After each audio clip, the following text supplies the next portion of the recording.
যারা আমরা খুব সহজেই বলি যে বাবার বাড়িতে মেয়েরা রাজকন্যা, শ্বশুর বাড়িতে মেয়েরা দাসী, কোন ভিত্তিতে কথাটা আসলে আমরা বলি আমি নিজেও অনেক সময় বুঝতে পারি না। দেখুন, জীবন সম্পর্কে হয়তো বা অভিজ্ঞতা আমাদের কম হতে পারে, বাস্তবতা অনেক কিছু এখনো জানা হয়নি, সেই প্রেক্ষিতে হয়তো বা এটা বলে থাকি।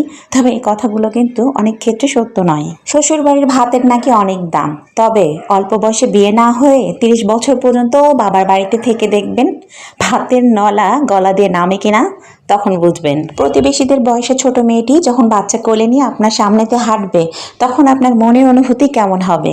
আপনার আপন জন্মদাত্রী মা, আপনার বয়স হচ্ছে, বিয়ে হচ্ছে না, এই কষ্টে কলিজা ছেঁড়া যে খোঁটা দেয়, প্রতিবেশীরা যে খোঁটা দেয়, এসব খোঁটা কখনো খেয়েছেন? যাতে ডিভোর্স হয়েছে সেই মেয়েগুলো স্বামী সংসারে থাকতে পারছে না, তখন পরিবার কি বলে যে তুই চলে আয়, আমরা তোকে দেখবো, এসে দেখুন, কিছুদিন পর বুঝতে পারবেন আরামের ভাত গলা দিয়েও টেনে নামাতে পারবেন না। আর যদি খেতে হয় ভাইয়ের হোটেলে, তাহলে তো কথাই নেই, কারণ সেটা আর ভাত মনে হবে না, বিষ মনে হবে। আর যদি গায়ের রং হয় আমার মতো কালো, যাক, তাহলে তো আর বলার আর কোনো ভাষাই নেই।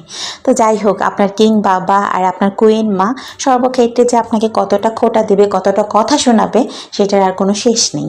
তাই বলা চলে যে সর্বক্ষেত্রেই যে বাবার বাড়ির রাজকন্যাগুলো এরকম রাজকন্যার মতো সমাদর হয়ে থাকে, এটা কিন্তু ভুল কথা। মেয়েদের আসলে শ্বশুর বাড়ি আর বাবার বাড়ি বলে কোনো কথা নেই। নিজেকে প্রতিষ্ঠিত করি, নিজের পায়ের মাটিটা শক্ত করি, চতুর্দিক থেকে অটোমেটিকলি ভালোবাসা আপনি পেয়ে যাবেন। সবাই ভালো থাকবেন। আল্লাহ হাফিজ। আসসালামু আলাইকুম।